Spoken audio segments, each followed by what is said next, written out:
자, 마지막에 만나보신 장안의 화제, 장안 창작마당에서 레지던시 프로그램에 참여한 분들도 만나봤는데 시장 상인분들을 일러스트레이로 표현한 또 작품이 아주 인상적이에요. 그렇습니다. 그 작품을 그린 주인공 24세 젊은 작가분입니다. 네. 직접 모시고 이야기해보겠습니다. 작가님 어서 오세요. 어서 오십시오. 안녕하세요. 네, 소개 좀 부탁드리겠습니다. 네, 안녕하세요. 저는 그림 그리는 임사나입니다. 이번에 장안 창작마당 레지던시의 입주 작가로 활동했어요. 네, 반갑습니다. 굉장히 젊은 작가님이신데 일러스트레이트 그 작가로서 걸어온 길이 남다르시다고 들었어요.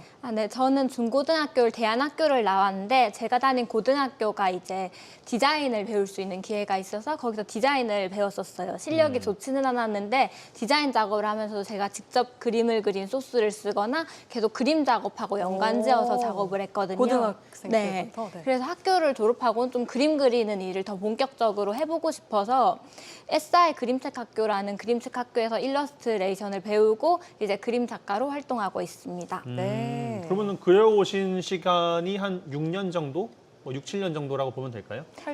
네, 작가로 활동한 시간 사실 이제 별로 안 되긴 20대 초반부터니까 4, 5년 안 되기는 했는데 그냥 그림은 어릴 적부터 쭉 그리고는 있었어요. 그랬군요. 젊은 작가님인데 작품의 컨셉은 보니까 어르신들 그리고 할머님들이 많이 등장을 했어요.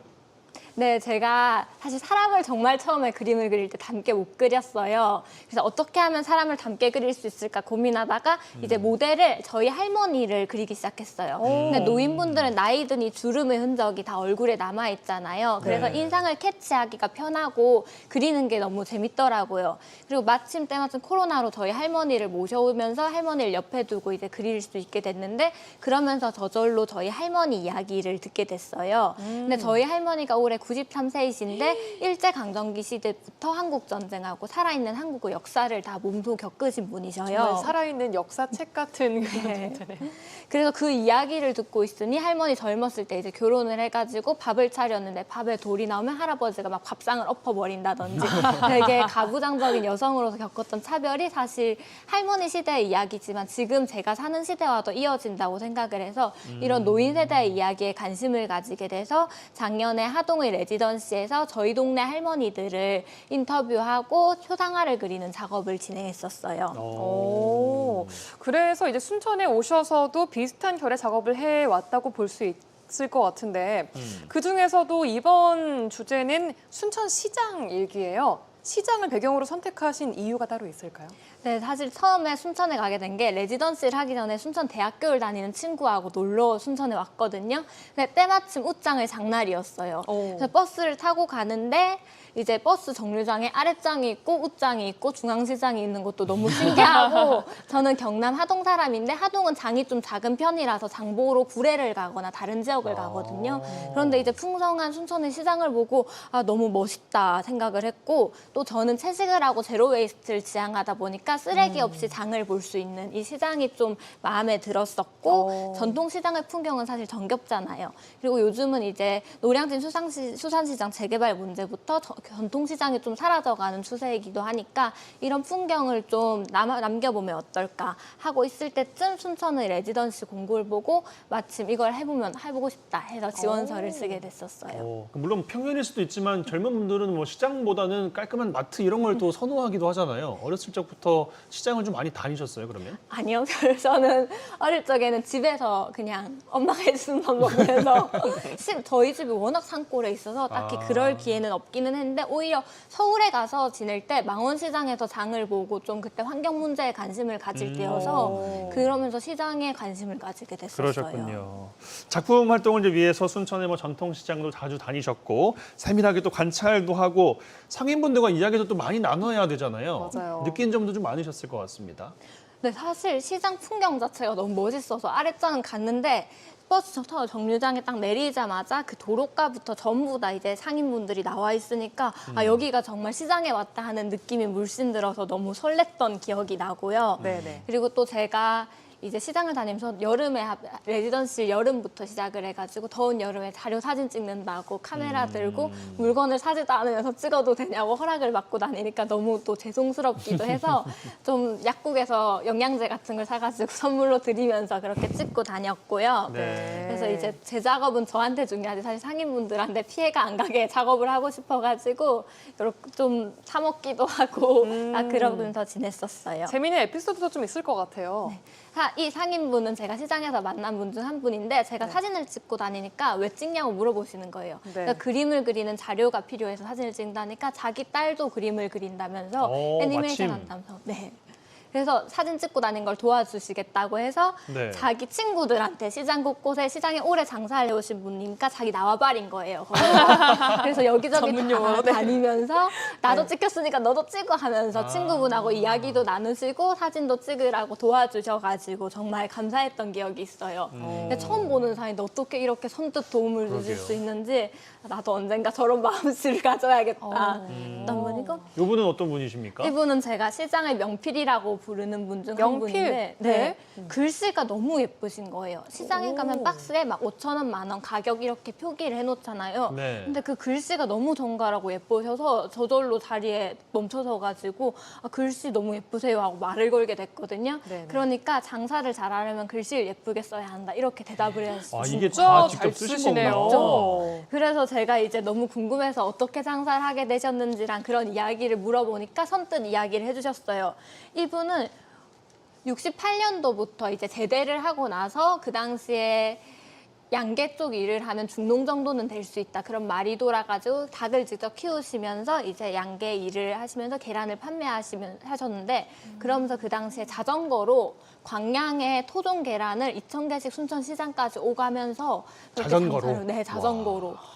그 당시 막 토장도 안 된 도로를 자전거로 오갔다는 이야기를 생생하게 들려주시는 거예요. 네. 그래서 너무 그런 이야기를 재밌게 들었고 또 저렇게 글씨를 예쁘게 쓰시는데 여름에는 날이 더우니까 계란이 상할 수 있잖아요. 맞아요. 그래서 박스에 보관해 두신 다음에 박스에 근데 지나가는 사람들이 모르잖아요. 계란이 있는지. 그래서 글씨로 더운 여름 계란도 박스 안에서 피서중 싱싱한 계란이 여기 안에 있습니다 하고 그렇게 센스가 있으세요. 네. 센스 있게 글을 써두신 거예요. 그래서 그런 게 일상의 예술이고 재치가 아닐까 하면서 감탄하면서 이야기를 들었었어요. 네. 네, 정말 이렇다 보니까 시장에 대한 애정이 남다를 수밖에 없을 것 같고 그렇게도 그린 작품들은 더 애정이 있을 것 같은데 좀 어떠세요? 네, 그래서 그렇게 그린 작업들하고 시장 상인분들을 만난 일기를 좀 써가지고 제가 지금 장천 파랑색 창고에서 전시 중이에요. 그래서 사실 아까 전에 말씀하셨듯이 대형마트에 가면 모든 물건이 다 진열돼 있고 깔끔하고 장보기는 편할지 몰라도 사실 사람은 없잖아요. 네. 근데 시장에 가면 직접 농사를 지은 농부들을 만날 수도 있고 저 혼자 사는데 좀 적게 줄 수 없나 깎아달라 이런 식의 이야기도 나눌 수 있고 그런 이제 사람들끼리 만나고 이어지는 문화가 전통시장이 만들어가는 문화라고 생각이 들었어요. 네. 그래서 참 좋아서 이런 시장이 오래도록 사라지지 않고 계속 있었으면 좋겠다. 그렇게 생각했습니다. 네, 작품들이 작품, 쭉 나오고 있는데 저기는 무슨 시장이 아니라 정원 같아요, 정말. 네, 시장에 가면 순천시장에는 계절 상관없이 이제 묘목 상인분들하고 식물 파시는 분들이 저렇게 식물들을 다 꺼내놓고 장사를 하시는데 그 모습이 꼭 장에 정원이 들어선 것 같더라고요. 정말 아름다웠어요. 네. 뭘로 그리신 거예요? 이런 것은? 저는 색연필을 주로 작업할 때 쓰는데 유화를 네. 약간 모노프린트 기법으로 찍어내는 기법으로 오. 그린 다음에 그 위에 색연필을 덧칠하고 드로잉이나 일기 같은 거는 먹으로 하고 있어요. 먹으로? 아, 일기도 작품 중에 하나예요? 네. 원래 일기를 작품으로 하진 않는데 이번에는 시장 상인분들의 에피소드들이 너무 재밌다 보니까 저만 알기 아쉬워서 그림하고 같이 세트로 그때 썼던 일기를 좀 예쁘게 글자로 써가지고 같이 전시하고 있어요. 재밌네요. 이번 전시가 보니까 이제 함께 레지던시에서 머물렀던 작가님들과의 공동 교류전인데 교류하시면서도 느끼신 바도 많았을 것 같아요. 근데 사실 작가님들을 만날 기회가 다들 각자 작업을 하다 보니까 많이 있지가 않잖아요. 네. 그래서 레지던시 들어와서 1기, 2기 작가님들을 다 뵐 수 있어서 너무 영광이었고 윤보원 작가님 같은 경우는 제가 어린 시절에 보던 개똥이네 놀이터나 킁킁이가 간다 같은 그림책을 쓰셨던 분이셔가지고 팬이에요. 그래서 이번 기회에 만나 뵐 수 있어서 너무 기뻤고 이시영 작가님 같은 경우는 조각을 하시는 분이셔요. 그래서 평면 작업을 하는 저랑 다르게 입체적인 작품을 하시다 보니까 너무 멋있다. 또 새로운 장르고 앞서 작가로서 활동하신 기간이 길다 보니까 그런 경험도 말씀해 주셔서 참 좋은 시간이었습니다. 네, 들어보니까 장안 창작마당에 작가님의 기념비적인 작품도 남기셨다고 들었어요. 이건 뭐예요? 네, 제가 벽화 작업을 했어요, 장안에서. 아, 저도 벽화는 처음 해보는 거였는데 저희 고양이를 그린 일러스트를 이제 장안 창작마당을 찾아오는 어린이나 사람들이 좀 기념사진 포토존처럼도 할 수 있게 그림을 남겨주시면 어떻겠냐. 고양이 사진, 네. 고양이 그림을요? 네, 제안을 주셔서 큰 고양이를 벽에 남겼습니다. 오. 그래서 사실 작업실에 박혀서 작업을 하다 보면 사람을 만날 일이 없잖아요. 그래서 시장에 나가는 게 아니면 순천 분들을 만날 일이 그렇게 없었는데 이렇게 벽화 작업을 밖에서 하다 보니까 순천 시민분들이 오가면서 말도 걸어주시고 막 좀 추울 때 작업을 했거든요. 그러니까 따뜻한 물도 가져와서 마시라고 주시고 우체부 아저씨가 지나가면서 언제 완성되냐 다니면서 이거 관람하다 쉬다 가면 되겠다 막 이런 말씀도 해주시니까 너무 기쁜 거예요. 약간 순천에서 저도 좋은 시간을 보냈으니까 좀 보답할 수 있는 그런 걸 남긴 것 같아서 뿌듯하기도 하고 좋은 경험이었습니다. 귀엽네요. 끝으로 앞으로의 계획도 좀 짧게 들어보고 싶거든요. 네. 저는 사실 그림책 학교를 나왔다 보니까 우선 그림책 작업을 하고 싶어서 내년에는 좀 더미북도 만들고 시장이나 이제 할머니들 인터뷰했던 이야기를 좀 제 작업으로 더 풀어나가고 싶고요. 네. 그리고 친구하고 만나면 제 또래에 같이 작업한 친구인데 사실 저희 나이 또래에는 청년 작가라고도 안 부른다고 왜냐하면 이때 시작을 했다가 그만두는 경우가 너무 많고 다른 일을 하는 경우가 너무 많으니까 그래서 좀 나이 들어서도 계속 좋은 작업을 하는 작가로 있을 수 있으면 좋겠다는 바람입니다. 네, 10년 후에 또 모실 수 있었으면 좋겠습니다. 그래주시면 너무 감사하죠. 임산하 작가님과 함께했습니다. 고맙습니다. 고맙습니다.